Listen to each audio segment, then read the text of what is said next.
అందరికీ నమస్కారం. నేను మీ కొట్టే కావ్య. ఈరోజు మనతో ఉన్నారు పొలిటికల్ అనలిస్ట్ నోకరాజు నాయుడు గారు. సార్ నమస్తే సార్. నమస్కారం. సార్, ఆంధ్రప్రదేశ్లో నకిలీ లిక్కర్ కేసు అనేది కీలకంగా మారబోతూ ఉంది. దీంట్లో జోగి రమేష్ గారు అయితే రీసెంట్గా ప్రమాణాలు చేశారు, దుర్గమ్మ సన్నిధికి వెళ్ళి నేనే పాపం ఎరగను అని చెప్పని. దాని తర్వాత అనేక పరిణామాలు చూస్తూ వచ్చాం. కట్ చేస్తే ప్రస్తుతం ఆయన జైల్లో ఉన్నారు. కనీసం జగన్ పరామర్శకు కూడా నోచుకోలేని పరిస్థితిలో ఉన్నారు. ఇప్పుడు తీరా చూస్తే దీంట్లో కీలకంగా వ్యవహరించినటువంటి రాజు గారు, ఆ జనార్దన్ రావు ఎవరైతే ఉన్నారో వాళ్ళు వెల్లడించినటువంటి విషయాల్లో నిజమే జోగి రమేష్ పాత్ర ఉంది, ఈయనకి ఇన్ని కోట్లు ఇచ్చాము, ఈ ఫార్ములా కనిపెట్టిన వాళ్ళకి 2.5 కోట్లు డబ్బులు ఇచ్చాము, ఇదంతా నిజమే అని ఒప్పేసుకున్న పరిస్థితి అయితే చూస్తున్నాము. మరి ఈ కేసు ఇంకా ఎటువంటి మలుపు తిరగబోతుంది? అసలు జోగి రమేష్ బయటకు వస్తారా అంటారు? బయటికి రావడం వస్తాడు కానమ్మా. కాకపోతే జోగి రమేష్ గారు మనం అనుకున్నంత మంచోడు ఏం కాదు. వాళ్ళ ఏరియాలో రౌడీజం బాగా ఎక్కువ, కబ్జాలు ఎక్కువ. వాళ్ళు అక్కడ ఏంటంటే మహారాజులు పరిపాలన చేసేటప్పుడు ఎంత దౌర్జన్యంగా ఉండేదో అంత దౌర్జన్యంగా దుర్మార్గంగా చేసినటువంటి వ్యక్తి ఆయన. ఏ స్కాము చేయకుండానే ఇన్ని 100 కోట్ల రూపాయలు ఆస్తి ఎలా సంపాదించడమ్మా? మళ్ళీ తిరిగి నా దగ్గర ఏం డబ్బులు లేవు, నేను ఏ పాపం ఎరగని దేవుళ్ళ దగ్గర ప్రమాణం చేస్తే సరిపోతుందా? ఇలా చూసుకుంటే కనుక వైసీపీ హయాంలో ఉన్నప్పుడు జగన్ గారి యొక్క ప్రశంసలు పొందాలని చెప్పని చాలామంది దాడులు చేశారు, బూతులు తిట్టారు. ఇప్పుడు అదే కోవకు చాలామంది సైలెంట్ అయిపోయిన వాళ్ళు కూడా ఉన్నారు, ఆ కోవకు చెందిన వాళ్ళు. కానీ ఆయన ఇంకా మరింత ప్రసన్నం చేసుకోవాలనుకుని ఇప్పుడు ఈ వ్యవహారంలో ఈయన అనవసరంగా ఇరుక్కున్నారంటారా? ఖచ్చితంగానమ్మా. అంటే నేను నిజాయితీ పరుణ్ణి, నేను అమాయకుణ్ణి, నేను సత్యసంధుణ్ణి అని చెప్పడం కోసం ఈ కేసు ఎప్పుడైతే బయటకు వచ్చిందో, నకిలీ లిక్కర్ కేసు బయటకు ఎప్పుడైతే వచ్చిందో అప్పటి నుంచి ఈయనే ముందు నేను దొంగని కాదు అని నిజంగా భుజాలు తడుక్కున్నందువల్లే అరే వీడు పెద్ద దొంగలా ఉన్నాడని ఎంక్వైరీ చేస్తే ఉంటే మొత్తం బయటపడిపోయింది. ఇన్ని 100 కోట్లు ఎలా వచ్చాయి ఎందుకని ఆ ఎంక్వైరీ చేస్తే నకిలీ లిక్కర్ కేసులో ప్రధాన నిందితుడు జోగి రమేష్ అని తెలిసిపోయిన తర్వాత ఎంక్వైరీ చేస్తే పట్టుబడిపోయాడు. దొంగ ఎప్పుడు కూడా నేను దొంగని ఎక్కడ చెప్పడమ్మా. కాబట్టి నేను దొంగని కాదు అంటే ఈడ దొంగని తెలిసిపోయింది. చాలా దుర్మార్గుడు జోగి రమేష్. ఇష్టానుసారంగా రాజకీయాల్ని విపరీతంగా కలుషితం చేసేసాడు. నేను బీసీనని చెప్పుకుంటాడు, బూతులు మాట్లాడతాడు ఎక్కువ. దేవాలయం లాంటి అసెంబ్లీలో బూతులు మొట్టమొదటి బూతులు మాట్లాడిన వ్యక్తి జోగి రమేష్. ఎంతంత మాటలు మాట్లాడుతుందో లేచమ్మా. పవన్ కళ్యాణ్ గారిని అంటే ఎంత మాట అన్నాడు తెలుసా? అలాంటి దుర్మార్గుడు, దుష్టుడు, నీచుడు ఇంకా జైల్లోకి వెళ్ళాడు.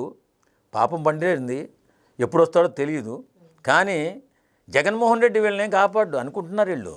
ఇప్పుడు మనం సమాజానికి లోబడి మాట్లాడాలి, ఎప్పుడు మాట్లాడినా సంఘానికి లోబడి మాట్లాడాలి, సంస్కారవంతంగా మాట్లాడాలి. ఇష్టానుసారం మాట్లాడితే అది తప్పు. రేపొద్దున్న అది కేసుకు పరిణామం తీస్తుంది. కాబట్టి వీళ్ళందరూ కూడా వెళ్ళిపోతున్నారు. దుర్మార్గం చేశారు, దోపిడీలు చేశారు, కబ్జాలు చేశారు, లిక్కర్ స్కాములు చేసి 100 కోట్ల రూపాయలు సంపాదించేసి మేము ఎంతో గొప్పవాళ్ళు అని చెప్పుకుంటున్నారు ఇవాళ. అయితే ఇప్పుడు కూటమి గవర్నమెంట్ వచ్చిన తర్వాత చాలామంది వైసీపీ నేతలు అరెస్టులు అయ్యారు. వీళ్ళల్లో కొంతమంది దగ్గరికి నేరుగా జగన్మోహన్ రెడ్డి గారి జైలుకి వెళ్ళి పరామర్శించడం ఒక ఎత్తు అయితే, ఇప్పుడు వల్లభనేని వంశీ లాంటి వాళ్ళని ఆయన దగ్గరికి పిలిపించుకుని పరామర్శించారు. కాకపోతే కొంతమందిని మాత్రం కూటమి ఏర్పడిన తర్వాత, ప్రభుత్వం వచ్చిన తర్వాత వాళ్ళతోనే ఇప్పుడు జోగి రమేష్ గారు లాంటి వాళ్ళతో ఇలా కొన్ని కుంభకోణాలు చేపించేసుకుని వాళ్ళు అరెస్టులు అయిన తర్వాత వదిలేశారంటే ఇవి అంటే జగన్మోహన్ రెడ్డి గారు తనకు పడని వాళ్ళపైనే ఇలాంటి ప్లాన్లు చేసి వాళ్ళని పార్టీ నుంచి పంపించే ప్రయత్నం చేయలేక ఇలాంటి ప్రయత్నాలు చేశారనుకోవచ్చా? ఆయనకి ఎక్కువగా కులపిచ్చి ఎక్కువ ఉంటుందమ్మా. రెడ్డి అని చెప్పమనండి పరిగెత్తుకుంటూ వెళ్తాడు. అది అనొచ్చో మాట్లాడకూడదో నాకైతే తెలియదు. నిజంగా నేను ఎందుకు ఆ మాట అంటున్నానంటే, సలహాదారులను పెట్టుకున్నప్పుడు 70 మంది సలహాదారులను పెట్టుకుంటే 53 మంది రెడ్డిలో ఉన్నారు అందులో కదా. కాబట్టి ఈయన ఒక పెద్ద స్థాయిలో ఉన్న వ్యక్తిని అయితే వెళ్ళి పరామర్శిస్తాడు, జైలుకి వెళ్ళి మాట్లాడతాడు, పెద్ద లాయర్లను పెట్టి గంటకి లక్షల రూపాయలు పెట్టి లాయర్లను పెట్టి బయటకు తీసుకొస్తాడు. కాబట్టి అట్టడుగునున్నటువంటి వర్గాల వారిని వాళ్ళు సంపాదించుకున్నారు కదా. వాళ్ళు మనం అంటే అధికార ప్రతినిధికి ఉన్న విలువ కూడా జోగి రమేష్కి లేదా? అంటే వెంకటరెడ్డి గారు అరెస్ట్ అవ్వడం, మళ్ళీ లాయర్ని పెట్టి బయటకు తీసుకురావడం చూసాం మనం. ఏమంటే మాజీ ఎంపీ పేరు మర్చిపోతాను నేను. ఆయన మొన్న బాధపడి ఇలాగ ఇంటర్వ్యూలో చెప్తున్నాడు. నందిగాం సురేష్ గారు బాధపడి బోరు నేర్చాడు. కనీసం నేను ఎస్సీని అయినందువల్ల కదా నన్ను ఎవరో పట్టించుకోలేదు. అధికారంలో ఉన్నప్పుడు నేను అందరికీ అండగానే ఉన్నాను, జగన్మోహన్ రెడ్డి గారికి అండగా ఉన్నాను. చిన్న ఒక వెంకటరెడ్డి లాంటి వ్యక్తి దగ్గరికి వెళ్ళి ఆయన్ని లక్షల రూపాయలు పెట్టి వెంటనే తీసుకొచ్చేటటువంటి జగన్మోహన్ రెడ్డి గారు పాపం నందిగాం సురేష్ని కానీ వీళ్ళని ఎందుకు పట్టించుకుంటాడు అతను వీళ్ళకి తెలియని పని ఏంటంటే, ఇప్పుడు జగన్మోహన్ రెడ్డి మాట ఎవడు వినకూడదు. వాస్తవంగా రాజకీయాల్లో భయంకరమైనటువంటి ట్రోలింగ్ చేయమని, భయంకరంగా వాళ్ళని క్యారెక్టర్ అసాసినేషన్ చేసామని, వాళ్ళని ఇష్టాన్రీతిగా తిట్టమని చెప్పింది అతనే. రాజకీయాలు సర్వనాశనం చేసేసాడు 5 సంవత్సరాల్లో. ఇష్టానుసారంగా చేసేసాడు. ఇష్టానుసారంగా దోపిడీ చేయడమే కాకుండా భ్రష్టు పట్టించేసాడు రాజకీయాల్లోనూ.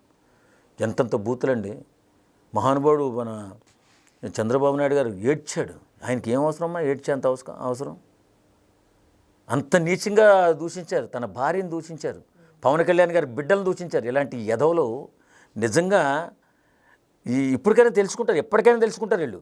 అతనికి ఆయన సామాజిక వర్గం తప్ప ఇంకెవ్వరు కూడా నచ్చరు ఆయనకి. అది తెలుసుకోవాలి వీళ్ళు. కొంతమంది ఇంకా కొన్ని సామాజిక వర్గాల వాళ్ళు ఉండి ఇంకా తుప్పు తోలుతున్నారు. వాళ్ళకి ఖచ్చితంగా ఏదో రోజు ఇలాగే పనిష్మెంట్ ఉంటుంది, బుద్ధి వస్తుంది. జగన్మోహన్ రెడ్డి మనస్తత్వం కూడా పూర్తిగా తెలుస్తుంది. వీళ్ళు కూడా మారుతారు, ప్రతి ఒక్కరూ మారుతారు. జగన్మోహన్ రెడ్డికి ఫ్యూచర్లో రాజకీయ భవిష్యత్తు ఉండదు. Okay sir, thank you. Thank you.